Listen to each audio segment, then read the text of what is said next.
Bonjour et bienvenue dans cette nouvelle vidéo. Pendant cette période un peu particulière où nous sommes coincés chez nous, aucun parc n'est ouvert, on s'occupe un peu comme on peut et pour ma part je me suis mis à regarder beaucoup de vidéos de coasters qui sont loin d'ici, loin de chez moi, notamment tout ce qui est coaster américain et du coup je me suis dit, et pourquoi pas parler de tous ces coasters, les rides qui m'attirent le plus sur le continent nord-américain. Et c'est ce qu'on va faire ici, j'ai préparé des espèces de petits top 3 qui sont regroupés par catégorie, par type de coaster, dans le but de faire un tour assez global de tous les coasters qui peuvent m'attirer aux États-Unis et aussi au Canada, selon les différents constructeurs, les différents types de coasters. Sur ce, commençons sans plus attendre.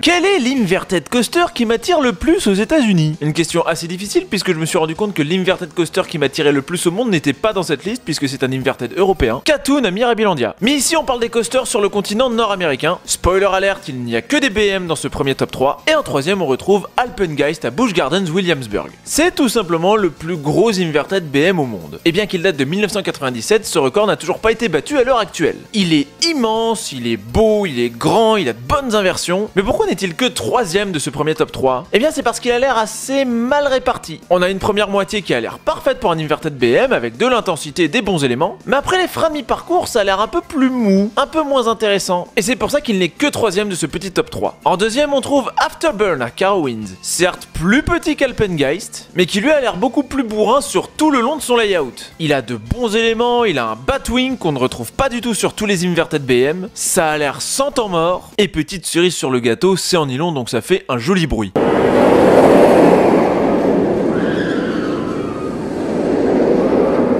Mais l'inverted qui m'attire le plus aux États-Unis, c'est bien sûr Montu à Busch Gardens Tampa, le grand frère d'Osiris entre guillemets, même thématique, même couleur, mais pas les mêmes dimensions. Montu est l'inverted qui compte le plus d'inversions au monde pour un inverted, de bonnes dimensions, des grands éléments, on retrouve le fameux Batwing, bref, Montu comporte tout ce qu'on peut attendre d'un inverted BM finalement. Mention honorable aussi pour Banshee, un inverted qui m'intrigue pas mal, peut-être pas celui qui m'attire le plus, mais qui a un layout un peu plus original pour un inverted. Et mentionnons rapidement Silver Bullet qui lui est tout l'inverse, l'inverted BM qui m'attire le moins. Parlons ensuite des hyper et méga coasters. Vous savez, ces grands coasters sans inversion dont l'accent est mis sur les dimensions et les airtime, la vitesse. On ne va pas compter les gigas dans cette catégorie, on y reviendra un peu plus tard. Et en troisième, on va retrouver Goliath à Six Flags Over Georgia. Un coaster qui m'intéresse beaucoup de par la disposition de son layout assez original pour un inverted BM. Là où on trouve un horse-shoe sur la plupart d'entre eux, Goliath comporte une putain d'hélice descendante. De plus, le coaster est situé dans un cadre boisé tout à fait sympathique et propose tout ce qu'on peut attendre d'un hyper coaster, c'est-à-dire des bosses avec probablement des airtime dessus. En plus, regardez les trim breaks, ce fameux élément qu'on déteste tous mais qui est pourtant présent sur tous les hyper BM, ne sont pas situés dans la montée des bosses mais dans les creux, ce qui doit beaucoup moins casser les airtime. En deuxième, on trouve Superman à Six Flags New England. Donc ici, ce n'est plus un BM, on parle d'un méga coaster Intamin et qui à une époque se battait avec Expedition GeForce pour avoir la première place du meilleur coaster au monde. Bon, aujourd'hui, il en est peut-être un peu loin, mais reste que c'est un coaster qui m'intéresse énormément. Il est plutôt long, assez varié. Il y a des passages avec des airtime, il y a des virages, il y a des S-turns. Là aussi, le cadre du coaster n'est pas moche du tout. Reste à voir si c'est à la hauteur par rapport à d'autres méga Intamin, genre Goliath ou Expedition GeForce. Mais en attendant, c'est quand même le deuxième hyper ou méga coaster qui m'attire le plus aux États-Unis. Et en premier, c'est Nitro à Six Flags Great Adventure. Je remarque que dans ce top, on a parlé que de parc Six Flags. Déjà, Nitro est un coaster magnifique. Que ce soit le cadre, la color scheme, le layout. Bref, ce coaster a tout pour plaire. Bon, ce n'est peut-être pas le plus original, il a un layout plus classique pour un hyper BM, mais après, si ce layout est excellent, c'est tout ce qu'on demande après tout. Là aussi, les trims sont placés en bas des creux et non pas dans les montées des bosses, ce qui doit certainement moins casser les airtime. Avant de passer à la suite, citons rapidement Apollo's Chariot, coaster qui m'intrigue énormément déjà parce que c'est le premier hyper BM à avoir vu le jour, par son layout un peu original et aussi par son cadre magnifique. Et enfin, ce sont les clones Superman Ride of Steel qui sont les méga coasters qui m'intéressent le moins. Sérieusement, c'est quoi ces grosses lignes droites parfaitement plates?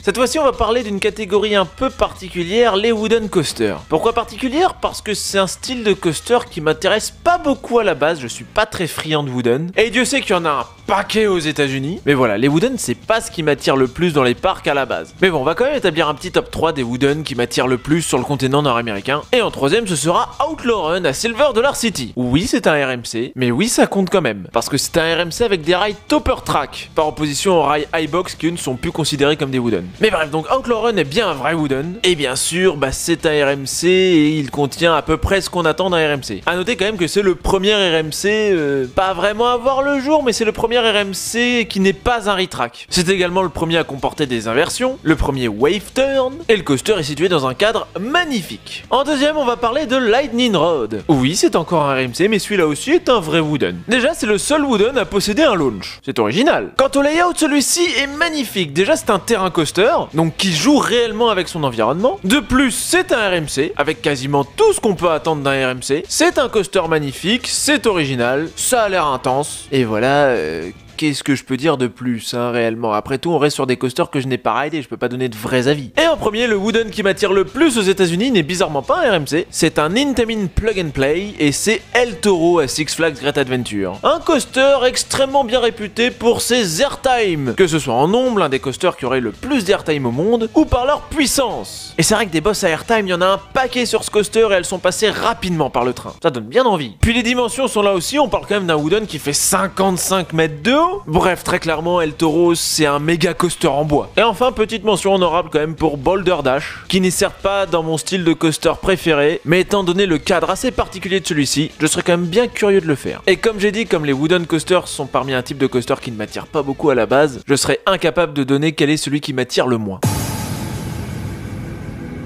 Revenons maintenant à quelque chose qui me parle beaucoup plus, les launchs. En troisième, celui qui m'attire le plus, c'est Stormrunner à Hershey Park. Donc c'est un launch hydraulique, donc c'est plutôt puissant, en théorie. Mais ce que j'aime bien, c'est que ce coaster-là, en plus, il propose un layout assez intéressant pour un launch coaster. Peut-être pas un des layouts les plus longs, mais un des plus originaux. Avec cette espèce d'Immelman un peu particulier, le Flying Snake Dive, à version unique au monde encore à l'heure actuelle. Bref, Stormrunner, ça a l'air pas mal du tout. En deuxième, c'est Accelerator à Knott's Berry Farm. L'un des launchs les plus puissants au monde et qui aussi est le premier coaster à utiliser les launchs hydrauliques. Encore une fois, ce n'est pas le plus gros, mais il propose quand même un peu de layout derrière. Ça a l'air bien intense, bien punchy, et en plus j'aime bien la théma un peu rétro. Mais le launch qui m'attire le plus aux États-Unis n'est pas un launch hydraulique, puisque c'est Maverick à Cedar Point. Évidemment, quand on pense launch coaster, on pense tout de suite à lui, c'est un classique. C'est le prototype du multi-launch, une expérience assez longue et des éléments bien nerveux. S-Turnable, Airtime, inversion, Stangle Dive, Heartline Roll. Ah bah non, pas d'Heartline Roll, c'est vrai. Mais voilà, je pense que Maverick c'est vraiment un must à aller rider aux États-Unis. Mention honorable tout de même au Strata Coaster, avec leur hauteur démesurée, je pense que c'est quand même à tester. Max Force qui m'intrigue énormément aussi, par sa puissance de launch et ses éléments assez originaux. Quant au launch qui m'attire le moins, c'est Copperhead Strike à Carowinds, qui est certes stylé, mais qui a l'air tellement mou.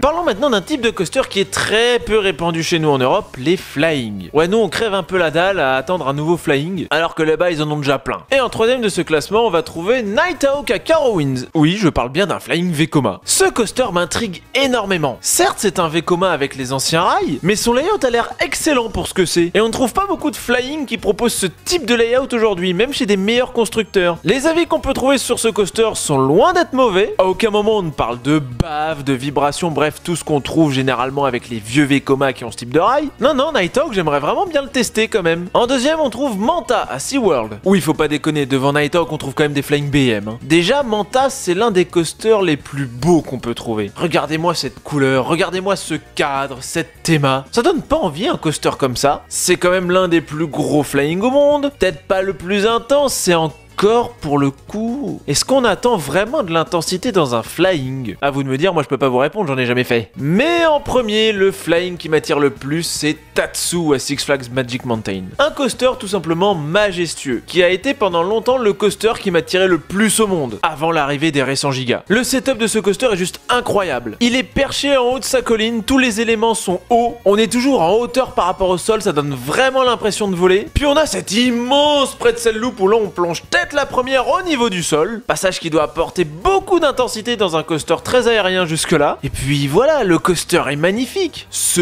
orange pétant sur fond de ciel bleu, c'est super beau. Bon, du coup, ça marche pas s'il fait gris. Et enfin, parlons rapidement des modèles Superman, qui bien qu'étant des Flying BM, ont pas l'air foufou.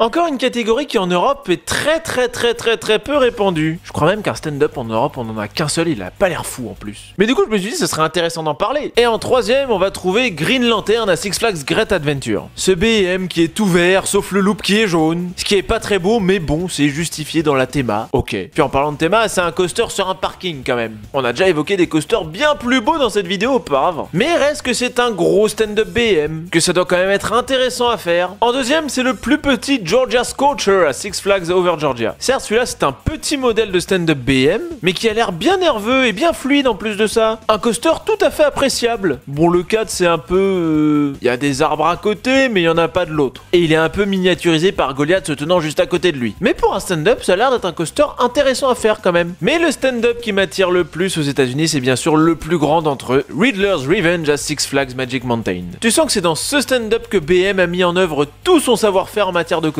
Et qui se sont dit, bon, avec celui-là on va faire le meilleur stand-up qui ait jamais existé. Et c'est peut-être bien le cas, c'est peut-être bien le meilleur stand-up BM qui existe à ce jour. Et qui existe encore, parce qu'il y a pas mal de stand-up BM qui n'existent tout simplement plus. Plusieurs d'entre eux ont été reconvertis en floorless, ce qui rend les stand-up d'autant plus rares. Et certes, c'est peut-être pas un type de coaster qui m'attire énormément, je trouve ça un peu bizarre de rester debout sur un coaster, mais ça serait bien quand même d'en laisser quelques-uns, de se dire, bon, bah ce type de coaster a existé. Et Riddler's Revenge restera probablement le meilleur stand-up pendant très longtemps. Et puisqu'on parle de stand-up, parlons rapidement de Vortex à Carowinds, qui lui a l'air tout à fait inintéressant et qui est même probablement le pire BM tout court à exister encore aujourd'hui. Ah, celle-ci c'est ma catégorie préférée, les giga coasters. Quand je disais que Tatsu était le coaster qui m'attirait le plus au monde avant l'arrivée des gigas, tous les coasters dont on va parler maintenant ont surpassé Tatsu. Dans ma tête bien sûr, hein. Je rappelle que j'en ai raidé aucun, je ne fais que des suppositions dans cette vidéo. Et en troisième, c'est Leviathan à Canada's Wonderland. Oui, c'est le coaster dont la zone de frein fait la hauteur d'un looper arrow. Mais c'est quand même un coaster qui m'attire énormément. Déjà, il est magnifique. Regardez-moi ces belles courbes, ces bosse dans le ciel, cette couleur bleu turquoise. Tout ça complètement gâché par un tunnel dégueulasse tout droit sorti de No Limits 2 en bas de la drop. Mais ça reste un coaster super beau, super classe, qui joue énormément sur la vitesse, contrairement à pas mal d'hyper BM, avec certains éléments qui ont l'air assez nerveux, d'autres un peu moins. Et puis cette drop qui n'en finit pas. Leviathan, ça a vraiment l'air d'être un super coaster. Mais en deuxième, on va trouver beaucoup plus nerveux, en allant voir du côté d'Indamin cette fois, avec Intimidator 305, qui est peut-être le coaster le plus intense, le plus bourrin dont on va parler ici. Pour le coup, Intimidator 305, c'est vraiment de la vitesse. Il n'y a pas beaucoup de boss à airtime, et bien qu'il y ait une drop de plus de 90 mètres de haut, une bonne partie de layout se passe au niveau du sol. Donc vraiment à pleine balle. Il y a ce premier virage au ras du sol juste après la drop, qui a l'air vraiment extrêmement chargé en jet positif. Il y a ces S-turns pris à pleine vitesse. Ça doit être le coaster, t'en ressors, mais tu sais plus où t'es tellement c'est bourrin. Mais ça a l'air tellement bon. Et en premier de cette liste, on trouve Fury 325. Le petit dernier des Giga BM, en même temps il y en a que deux, et qui lui pour le coup a l'air d'avoir un layout juste parfait. Bien sûr c'est très grand, il y a une first drop incroyable comme sur tous les Giga. Ensuite il y a des éléments pris à pleine vitesse, d'autres beaucoup plus larges mais très classe. Il y a cet élément juste trop stylé, la treble clef. Voilà encore un moyen de faire demi-tour un peu plus original qu'un simple horse-shoe. Le coaster est magnifique. Et même Orion, qui est un nouveau Giga BM en cours de construction à Kings Island, ne dépassera pas, je pense, Fury 325. Mais va sûrement se classer très haut parmi les coasters qui m'attirent le plus. Je suis attiré par les Giga coasters, c'est un fait.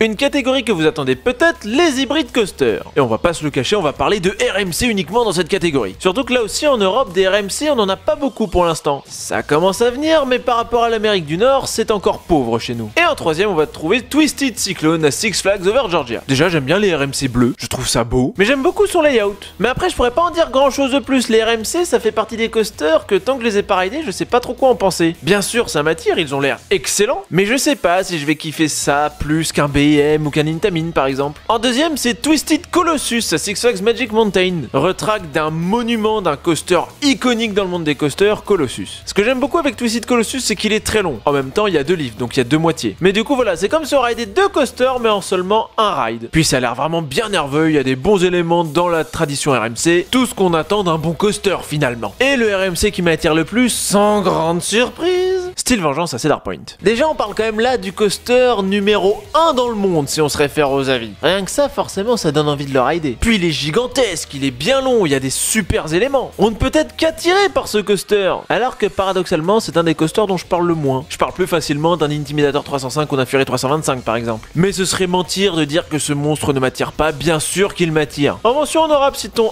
Iron Rattler, RMC qui m'intrigue énormément de par la disposition de son layout. Et de l'autre côté du tableau, on trouve Joker à Six Flags Discovery Kingdom qui lui a du mal à m'intéresser à l'inverse.